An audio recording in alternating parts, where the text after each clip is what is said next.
तेरी जीत पर जितनी तालियां नहीं बजी उससे ज्यादा शहर में मेरे ड्रॉ पर पटाखे फूटे हैं। 18 तारीख से लेकर के अब तक ब्रिस्बेन टेस्ट के ड्रॉ को खूब सेलिब्रेट किया जा रहा है, क्योंकि हेड और स्मिथ ने ऑस्ट्रेलिया को 445 तक पहुंचाने में न सिर्फ कुटाई की थी बल्कि पूरी इंडियन क्रिकेट फ्रेटर्निटी को सख्ते में डाल दिया था, जिसका असर ये था कि तीसरे दिन लगभग 50 के करीब 4 विकेट खो चुकी इंडिया की ब्रिस्बेन में भारी बारिश के बावजूद हार तय लग रही थी। रोहित, कोहली, पंत, गिल सबके करियर पर एक कलंक निश्चित लग रहा था। मगर पहले राहुल और जडेजा ने इंडिया के कोलैप्स को रोका तो एक करिश्माई ढंग से बॉलिंग में जादू दिखाने वाले बुमराह और आकाश ने आखिरी विकेट के लिए 47 रन बना डाले, जिसके बाद तेजी से रन बनाने की जद्दोजहद में ऑस्ट्रेलिया के 7 विकेट गिर गए। हालांकि कंगारुओं की ये सारी मेहनत किसी काम नहीं आई, क्योंकि मैच बारिश के चलते ड्रॉ हो गया। मगर राहुल और जडेजा के बैट से बने रन, बुमराह और आकाश का गेंद से कमाल, हेजलवुड का सीरीज से बाहर होना, हेड का अगले टेस्ट के लिए पूरी तरह फिट न होना, 50 पर 4 के बावजूद फॉलो ऑन बचा लेना और बड़ी तेजी से 7 विकेट लेना, इन सब ने एकदम से इंडिया को आगे कर दिया था। यही वजह थी कि सबने ड्रॉ पर जश्न मनाया। हालांकि आप इसे हमारी नेगेटिविटी कहें या एक्सपीरियंस कहें या फिर डर,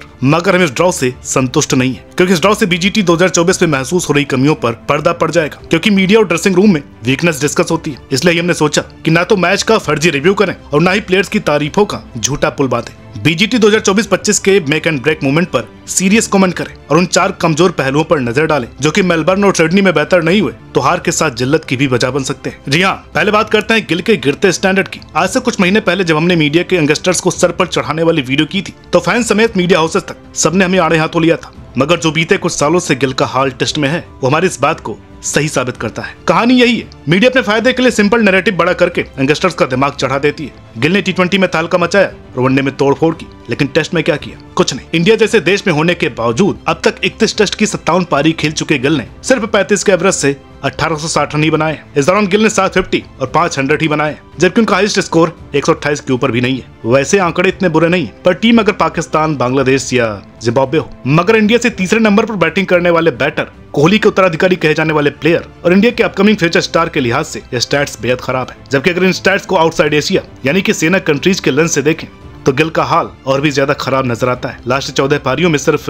231 रन और एवरेज 17 की। हालात इतने खराब है कि गिल ने 100 तो छोड़िए, कोई 40 प्लस का स्कोर तक नहीं किया है। ये वो स्टैट्स हैं जिनसे पहले ही रहाणे, विजय और पुजारा जैसे एक्सपीरियंस प्लेयर्स को टीम से बाहर का रास्ता दिखाया गया था। गिल के साथ एक बात जो पॉजिटिव हुई वो कोहली के जाते हुए दौर में उठे, जिसके बाद मीडिया ने उन्हें प्रिंस का दर्जा दे दिया और नया पोस्टर बॉय बना दिया। हालांकि इस तमाशे में ये सब भूल गए कि कोहली क्रिकेट के किंग 2016 आईपीएल के 957 रन या वनडे के 5100 से नहीं बने। उनका लोहा एडिलेड, ओवल, जोहान्सबर्ग के टेस्ट शतकों के बाद माना गया है। अभी बात लिखते हुए भी शर्मिंदगी महसूस हो रही है कि कोहली और रोहित एक कैलेंडर ईयर में खेली गई कम से कम 10 इनिंग के रिकॉर्ड में बतौर टॉप ऑर्डर बैटर सबसे खराब एवरेज रिकॉर्ड कर चुके हैं। अब ऐसा लग रहा कि जैसे दोनों रेड बॉल के साथ बैटिंग करना ही भूल गए हैं। कोहली पहले 5वें स्टंप की बॉल पर आउट हो रहे थे, मगर अब तो 7वें, 8वें, यहाँ तक कि 9वें स्टंप तक की बॉल चेज कर रहे हैं। कोहली एक ऐसे विशेष लूप में फंस गए हैं कि स्टिक नहीं हो पा रहे हैं। कभी अटैकिंग माइंडसेट से जाते हैं तो रीच से बाहर की बॉल्स भी छेड़ देते हैं, कभी ओवर डिफेंसिव होते हैं तो रन ही नहीं बनाते, क्योंकि ये दोनों स्ट्रेटेजी उनके लिए काम नहीं करती। इसलिए वो इनिंग दर इनिंग अप्रोच बदलने पर जोर देते हैं। इसलिए तो कोई प्रॉपर अप्रोच नहीं मिल पा रहा है और न ही कोई स्टेबल स्टाइल ऑफ प्ले बन पा रहा है। अब ऐसे में तो सचिन के सिडनी में बनाए 241 रन याद आते हैं, जब उन्होंने इतने बड़े स्कोर के दौरान एक भी कवर ड्राइव नहीं लगाई थी। वरना कोहली की बिगड़ती फॉर्म से ज्यादा अब उनके फैंस के लिए गम बन गई है। सिमिलरली रोहित शर्मा की फॉर्म फैंस का सरदर्द है। हालांकि रोहित के फेलियर के रीजन अलग है। पहले तो वो ओवर अटैकिंग थे, वहाँ फेल हुए तो बॉल तक बैट पर मिडल नहीं हो रही है। उनकी बैटिंग पर रनों से ज्यादा कैप्टेंसी का प्रेशर दिखता है। कॉन्फिडेंस इतना इंपैक्टेड है कि ओपनिंग स्लॉट के लिए अप्रोच करने तक में घबरा रहे हैं। पैर या तो बहुत लेट आ रहा है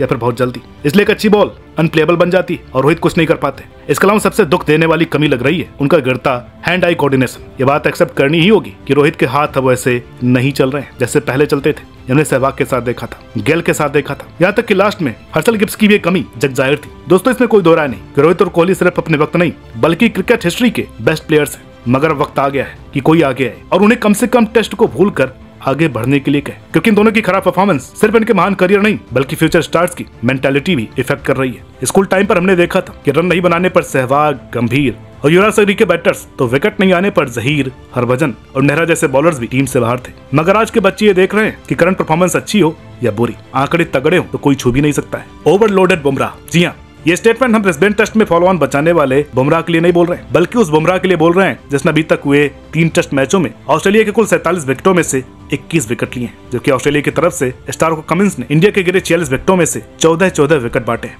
इनमें अगर हेजलवुड और बोलैंड को बताओ थर्ड बॉलर जोड़ लें तो वहाँ भी 11 विकेट लिए गए हैं। स्टैट्स का एक कॉर्नर भली भांति बता रहा है कि बुमराह न सिर्फ ओवर परफॉर्म्ड है बल्कि ओवरलोडेड भी है। अब इसमें दिक्कत यह है कि बुमराह फिजिकली थकने के साथ मेंटली अपने आप को जरूरत से ज्यादा इन्वेस्ट कर रहे हैं, जो कि उन्हें लंबे वक्त बाद नुकसान दे सकता है। अब माना कि बुमराह जैसा दूसरा कोई नहीं मिल सकता है, लेकिन एक टप्पे पर कंसिस्टेंसी के साथ बॉल डालने वाला प्लेयर कम से कम इंटरनेशनल लेवल पर तो मिल ही सकता है ना। हालांकि आकाश में जो उम्मीद ब्रिस्बेन में दिखी वो मैनेजमेंट को पहले से क्यों नहीं दिखी? क्यों उन्होंने बुमराह को पूरा खुद को झोंक देने का इंतजार किया? क्यों बुमराह के सपोर्टर से ज्यादा बुमराह के पार्टनर पर ध्यान नहीं दिया गया? अब ये सब वो सवाल है जिनका वक्त पर जवाब नहीं मिला तो जहीर और ईशान से बेहतर आंकड़े बुमराह भी टेस्ट में दर्ज नहीं करा पाएंगे, क्योंकि बुमराह जितने डेडिकेटेड प्लेयर हैं वो तब तक लड़ेंगे जब तक टूट नहीं जाते। और अगर एक बार बुमराह के टूटने यानी कि इंजर्ड होने का सिलसिला शुरू हुआ तो थमेगा नहीं। हमने आपके सामने डेल स्टेन, शोएब अख्तर और करंट में शाहीन अफरीदी जैसे अच्छे प्लेयर्स की फॉर्म को लगातार चोटों के कारण बिगड़ते हुए देखा है, क्योंकि बॉलर एक बार जो लय से उतरे तो बड़ी मुश्किल से अपने चरम पर लौट पाते हैं। साथ ही एक बात का डर हमें यह भी है कि बुमराह की पूरी मेहनत के बावजूद उन्हें रिजल्ट नहीं मिले तो कॉन्फिडेंस भी बुरी तरह से शैटर हो सकता है। अब ऐसे में मैनेजमेंट को जरूरत है कि दूसरे बुमराह से ज्यादा प्रॉपर प्लान और एग्जीक्यूशन पर फोकस करें, ज्यादा लंबी नहीं सोचे, इस सीरीज को अच्छे से निकालने पर जोर दें। मेरे अंदर क्रिकेट बच्ची है जो कि आप क्लब क्रिकेट और डोमेस्टिक मैचों में देख पाएंगे। रिटायरमेंट स्पीच के दौरान बोला गया अश्विन का स्टेटमेंट बहुत सटल ढंग से इंडियन ड्रेसिंग रूम का एक करंट एनवायरनमेंट बताता है। अश्विन प्लेइंग 11 में जगह चाहते थे और डिजर्व भी करते थे, लेकिन पर्थ में सुंदर, एडिलेड में अश्विन और गाबा में जडेजा के खेलने ने बुरी तरह से ठेस पहुंचाई। तीनों मैचों में अलग खेलने वाले स्पिनर गलत नहीं है, मगर टीम और मैनेजमेंट क्या करना चाहता है ये भी तो साफ नहीं है। जब से करंट स्टाफ एक्टिव हुआ है तब से अक्सर पटेल कहाँ है पता नहीं है। टीम में कोई भी अपनी जगह को लेकर श्योर नहीं है। एक कंक्रीट प्लान क्या है किसी को पता नहीं है। सब सक्सेस के लिए इतने छटपटाए हुए हैं कि फॉलो ऑन एस्केप को वर्ल्ड कप जीत की तरह सेलिब्रेट कर रहे हैं। कैप्टन के अपने फेवरेट प्लेयर्स अलग दिख रहे हैं। इनफैक्ट कैप्टन में भी कॉन्फिडेंस नहीं दिख रहा है, सब बिखरे बिखरे। अब ऐसा लगता है कि बुमराह को छोड़कर सभी 10 प्लेयर्स को अपनी जगह का खतरा है। सबके चेहरे पर रंग उड़े हुए और धमक नहीं दिख रही। अब इस वक्त भले ही अश्विन के जाने पर शोर नहीं मचा, लेकिन कुछ वक्त बाद एक खामोशी या तो अश्विन तोड़ेंगे या फिर दूसरे सीनियर प्लेयर के रिटायरमेंट। दोस्तों, जब भी अटैक की बात होती है तो ये पहलू अक्सर मिस हो जाता है, क्योंकि जब बैटर होता है तो हम प्रोफेशनलिज्म के अंदर प्लेयर्स को सब भूलकर आगे बढ़ते हैं। लेकिन एसएफसी की स्टार्क से और सिराज की हेड से जो बहस हुई है उसके बाद से ऐसा लग रहा है जैसे सिराज पूरी ऑस्ट्रेलिया बैटिंग को तहस नहस कर देना चाहते हैं तो जायसवाल पूरी बॉलिंग को दबा देना चाहते हैं। बस इस ओवर अटैकिंग अप्रोच में न तो सिराज की बॉल लेंथ पर गिर रही है और न ही एसएससी का बैट रिदम में चल रहा है। स्टार्क ने तो एसएससी को बनी बना लिया है। स्टार्क उनके दिमाग में घुसकर खेल रहे हैं, वैसी लेंथ का इस्तेमाल कर रहे हैं जो जायसवाल को लालच दे, मगर ट्रैप में फंस जा रहा है। ये दिक्कत सिर्फ जायसवाल की नहीं बल्कि पूरी इंडियन टीम की लग रही है। कुछ स्पेशल प्लेयर पर अटैक करने के चक्कर में हम अपने स्ट्रेटेजी तक से भटक जाते हैं, जो कि एक प्रोफेशनल प्लेयर की निशानी बिल्कुल भी नहीं है। अब कोहली के साथ जो एयरपोर्ट पर हुआ, कोहली उससे एनर्जी ले लेकिन उसके बेस पर प्रेशर नहीं बना तो ये पॉजिटिव इंटेंट डेवलप करेगा, मगर ओवर अटैक करने गए तो दिक्कत हो जाएगी। बाकी अगले टेस्ट के लिए शुभकामनाएं। दोस्तों, उम्मीद करते हैं कि आपको वीडियो पसंद आई होगी। वीडियो अच्छी लगी हो तो लाइक कीजिएगा, शेयर कीजिएगा और हाँ, आगे भी अगर आप वीडियोस देखना चाहते हैं तो चैनल को सब्सक्राइब जरूर कर लीजिएगा। मिलते हैं आपसे अगली वीडियो में, तब तक के लिए नमस्कार।